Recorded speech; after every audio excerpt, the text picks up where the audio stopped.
Cloudtts. Walking in the Footsteps of the Buddha. Author Thich Nhat Hanh. Book 1. Chapter 5. A Bowl of Milk. Every day Svasti went into the forest to visit Siddhartha. When he was able to cut 2 bundles of grass by midday, he had lunch with Siddhartha. But as the dry season continued and fresh grass became more and more scarce, it was often late afternoon before he could visit his friend and teacher. Sometimes when Svasti arrived, Siddhartha was sitting in meditation, and the boy sat silently for a brief moment and then left the forest, not wanting to disturb his teacher's meditation. But when he found Siddhartha walking slowly along the forest path, he joined him, sometimes sharing simple conversation. Svasti also met Sujata frequently in the forest. Every day, she brought Siddhartha a rice ball with 1 condiment, such as sesame salt, peanuts, or a bit of curry. She also brought him milk or rice porridge or rock candy. The children had many occasions to talk with each other at the edge of the forest while the buffalo grazed. Sometimes Sujata brought her friend Supriya, a young girl Svasti's age. Svasti wanted to bring his brother and sisters to meet Siddhartha. He was sure they could cross the river at its most shallow point without difficulty. Sujata told Svasti how she first met Siddhartha several months earlier, and how she had since brought him food every day around noon. It was on a full moon day. At her mother's request, she had put on a new pink sari and carried a platter of food to offer to the forest gods. There were cakes, milk, kanji, and honey. The noon sun blazed. As Sujata neared the river, she saw a man lying unconscious on the road. She put down her platter and ran to him. He was barely breathing and his eyes were tightly closed. His cheeks had the sunken look of someone who had not had food for a long time. From his long hair, tangled beard, and ragged garment, Sujata knew he was a mountain ascetic who must have fainted from hunger. Without hesitating, she poured a cup of milk and eased it against the man's lips, spilling a few drops on them. At first he did not respond, but then his lips quivered and parted slightly. Sujata slowly poured milk into his mouth. He began to drink, and before long the cup was empty. Sujata then sat along the riverbank to see if the man would regain consciousness. Slowly he sat up and opened his eyes. Seeing Sujata, he smiled. He pulled the end of his garment back up over his shoulder and folded his legs in a lotus position. He began to breathe, first shallowly and then more deeply. His sitting was stable and beautiful. Thinking that he must be a mountain god, Sujata joined her palms and began to prostrate herself before him, but the man motioned for her to stop. Sujata sat up, and the man spoke to her in a soft voice, "Child, please pour me a little more milk." Happy to hear him speak, Sujata poured another cup and he drank it all. He felt how truly nourishing it was. Less than an hour before, he thought he was about to breathe his last. Now his eyes shone and he smiled gently. Sujata asked him how he had fainted on the road. I have been practicing meditation in the mountains. Harsh ascetic discipline has left my body weak, so today I decided to walk down to the village to beg for some food. But I lost all my strength getting here. Thanks to you, my life has been saved." They sat along the river bank together, and the man told Sujato about himself. He was Siddhartha, the son of a king who reigned over the country of the Sakya clan. Sujato listened carefully as Siddhartha told her, "I have seen that abusing the body cannot help one to find peace or understanding. The body is not just an instrument. It is the temple of the spirit, the raft by which we cross to the other shore. I will no longer practice self-mortification. I will go into the village each morning to beg for food." Sujata joined her palms. "Honorable hermit, if you allow me, I will bring you food each day. There is no need for you to interrupt your meditation practice. My home is not far from here, and I know my parents would be happy for me to bring you your meal." Siddhartha was silent for a moment. Then he answered, "I am glad to accept your offer. But from time to time, I would also like to go into the village to beg in order to meet the villagers. I would like to meet your parents and other children in the village as well." Sujata was very happy. She joined her palms and bowed in gratitude. The thought of Siddhartha visiting her home and meeting her parents was wonderful. She knew, too, that bringing him food every day would be no hardship, as her family was one of the wealthiest in the village. She did not mention this to Siddhartha. She only understood that this monk was important and that offering food to him was more beneficial than making a dozen offerings to the forest gods. If Siddhartha's meditation deepened, she felt, his love and understanding could help relieve much suffering in the world. Siddhartha pointed out the Dangsiri mountain where he had lived in the caves. "Beginning today, I will not return there. This forest is cool and refreshing. There is a magnificent pipala tree which I shall make the place of my practice. Tomorrow when you come with the food offering, please bring it there. Come, I will show you the spot." Siddhartha led Sujato across the river into the cool forest that bordered the other bank of the Naranjara river.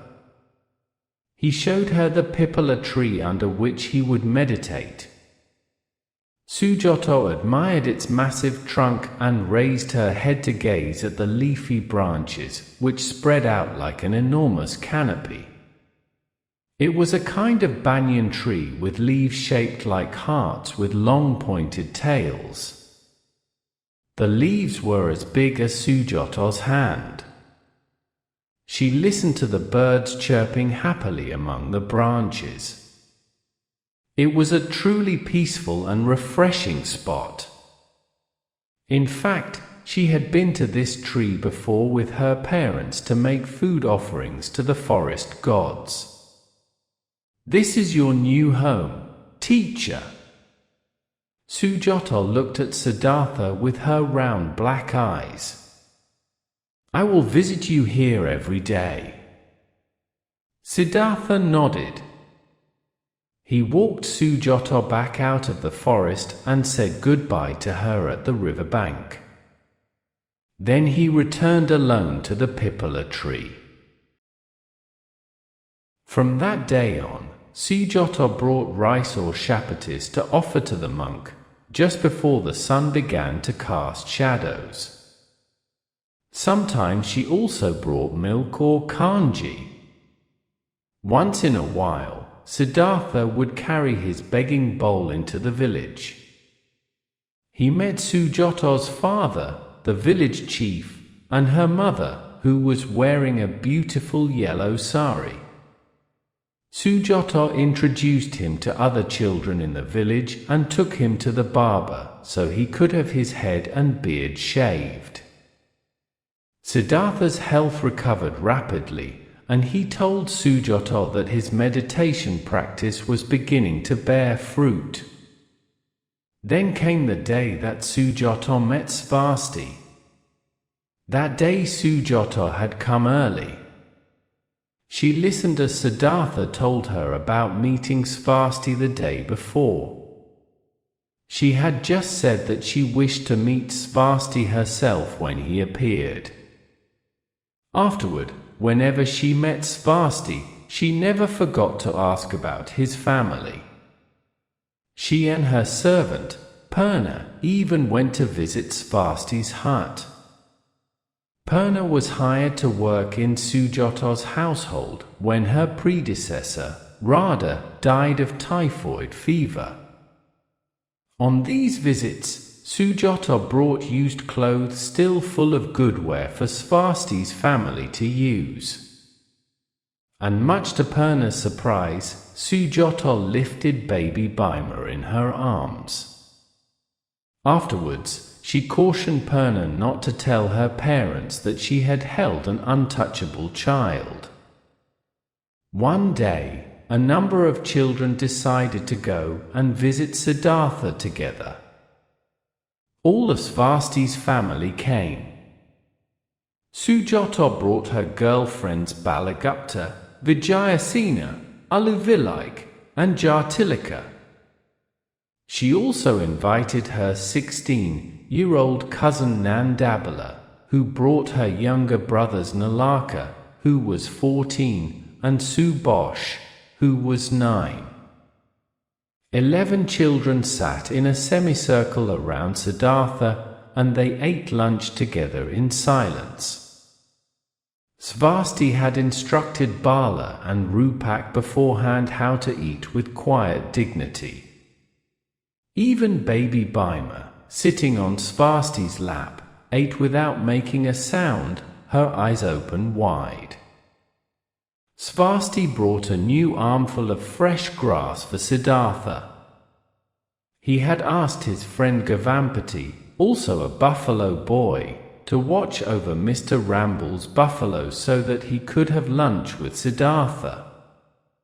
In the fields, the sun blazed, but within the forest, Siddhartha and the children were refreshed by the cool shade of the pipala tree. Its leafy branches extended over an area wider than a dozen houses. The children shared their food with one another, and Rupak and Bala especially enjoyed chapati with curry and fragrant white rice dipped in peanuts and sesame salt. Sujata and Balagupta brought enough water for everyone to drink. Svasti's heart overflowed with happiness. The atmosphere was still and quiet, yet alive with the greatest joy. On that day, at Sujata's request, Siddhartha told them the story of his life. The children listened enraptured from beginning to end.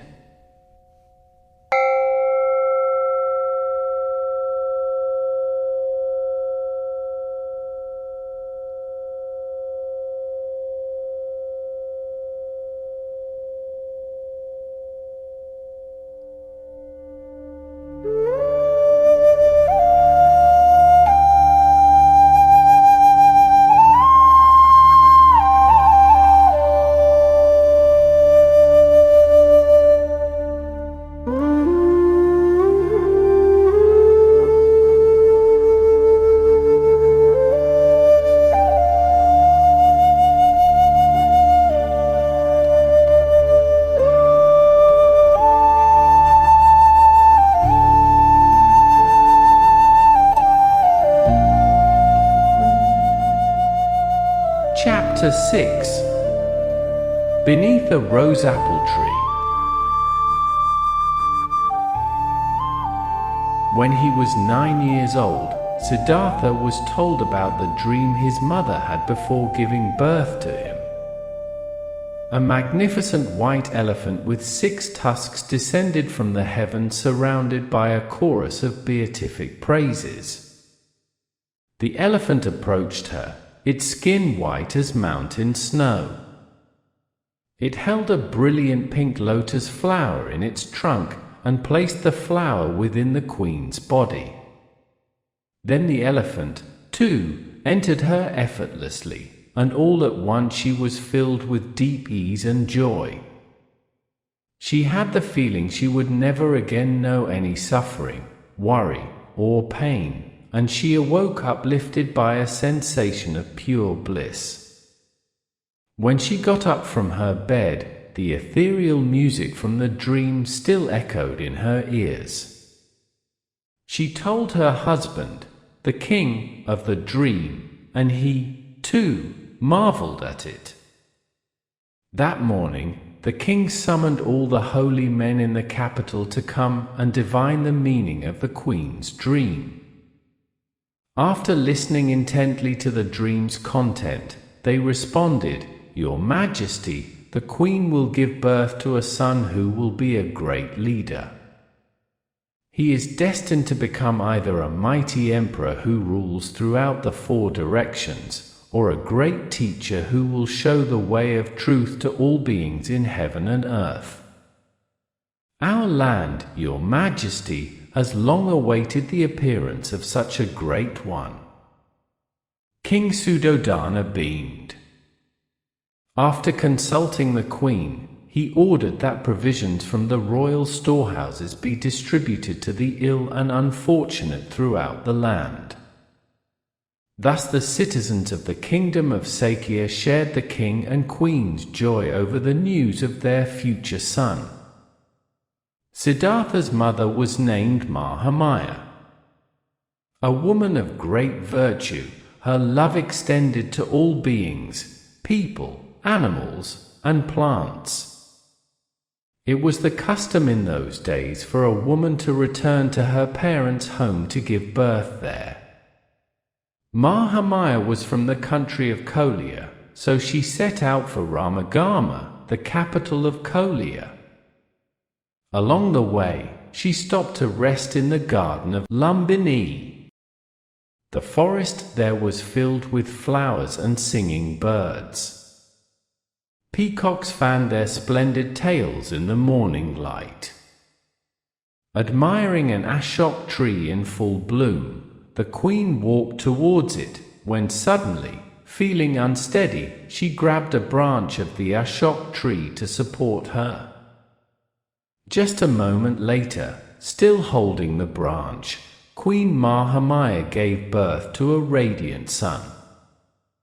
The prince was bathed in fresh water and wrapped in yellow silk by Mahamaya's attendants. As there was no longer any need to return to Ramagama, the queen and the newborn prince were carried home in their 4-horse carriage.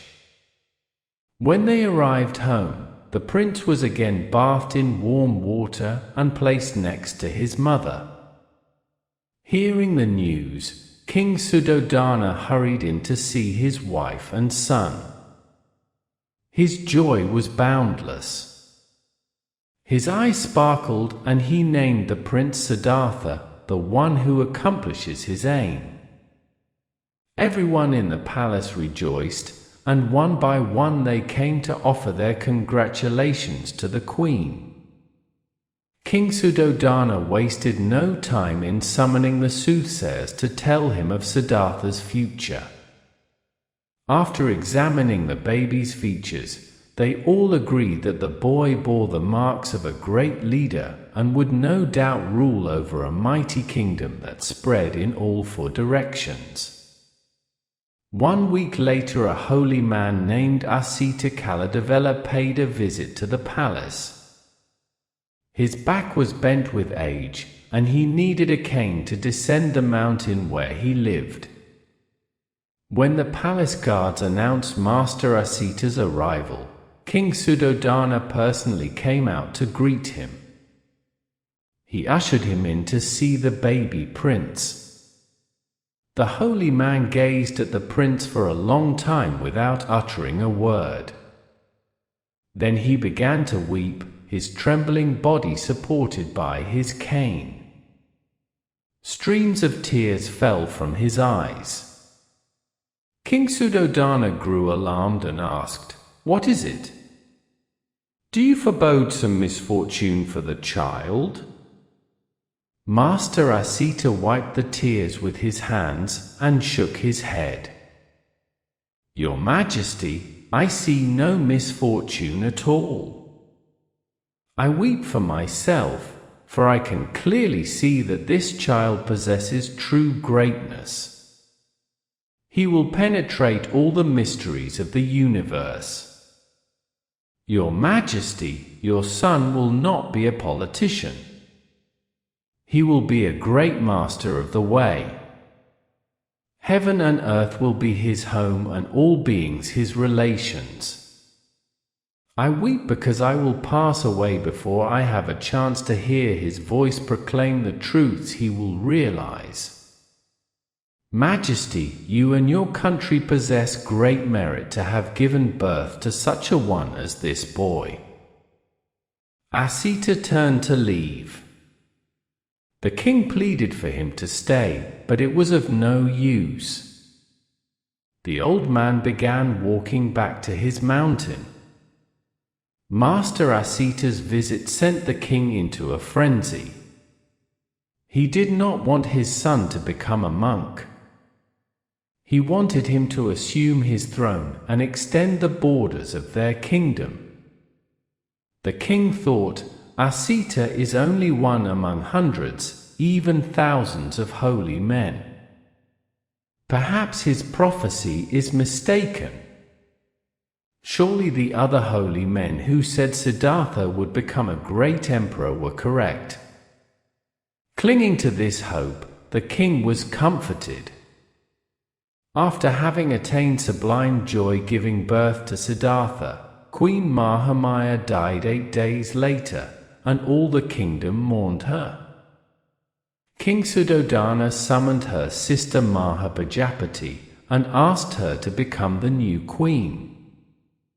Mahapajapati, also known as Gautama, agreed, and she cared for Siddhartha as if he were her own son. As the boy grew older and asked about his real mother, he understood how much Gautama had loved her sister and how she more than anyone else in the world could love him as much as his own mother.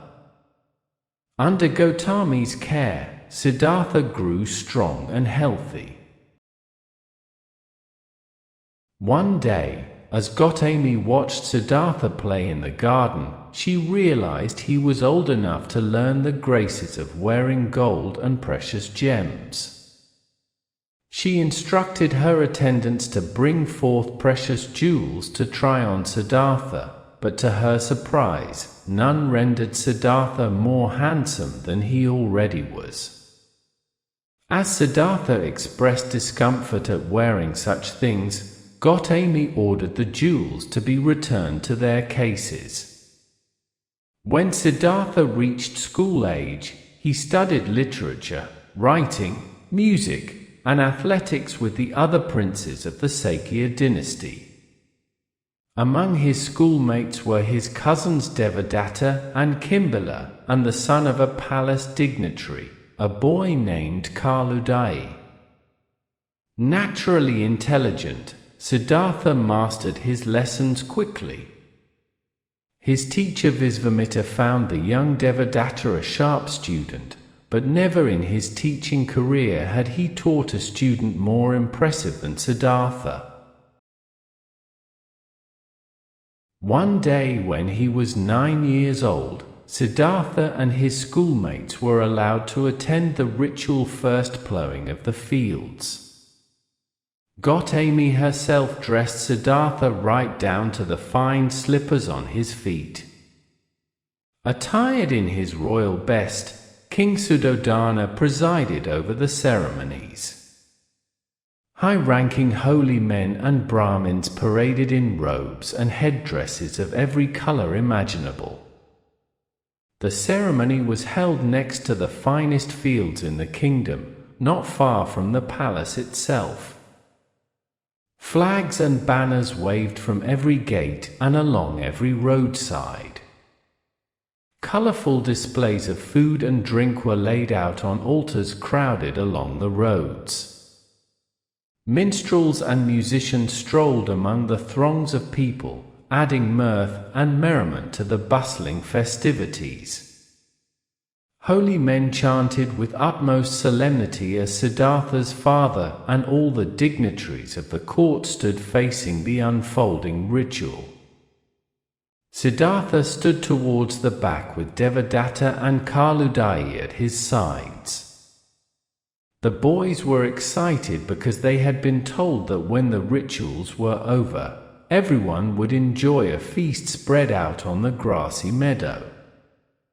Siddhartha did not often go on picnics, and he was delighted.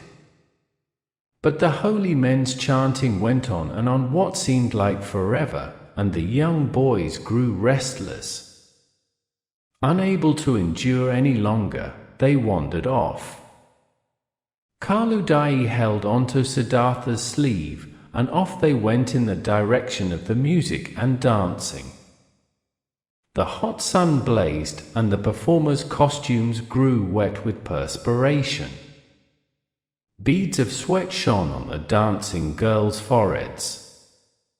After running about among the scenes of entertainment, Siddhartha, too, grew hot, and he left his friends to seek the shade of the rose-apple tree alongside the road.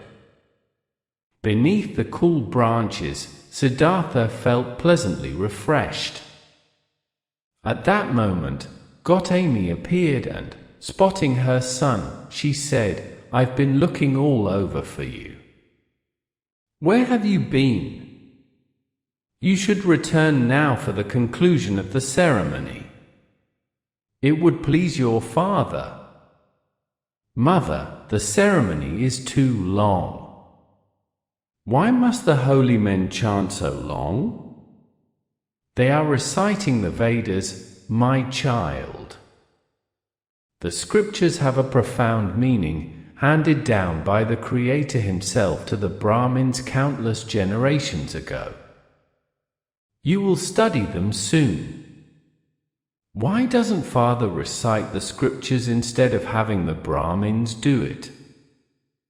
Only those born into the Brahmana caste are permitted to recite the scriptures, my child. Even kings who wield great power must depend on the services of the Brahmins for priestly duties." Siddhartha thought over Gautama's words. After a long pause, he joined his palms and entreated her, "Please, Mother, ask Father if I may stay here. I feel so happy sitting beneath this rose-apple tree." Giving in good-naturedly to her child, Gautama smiled and nodded. She stroked his hair and then returned down the path. At last the Brahmins concluded their prayers. King Suddhodana stepped down into the fields and, together with 2 military officers, began to plough the first row of the season as cheers resounded among the crowd. Then the farmers followed the king's example and began to plough their fields. Hearing the people's cheers, Siddhartha ran to the edge of the fields. He watched a water buffalo straining to pull a heavy plough, followed by a robust farmer whose skin was bronzed from long work in the sun.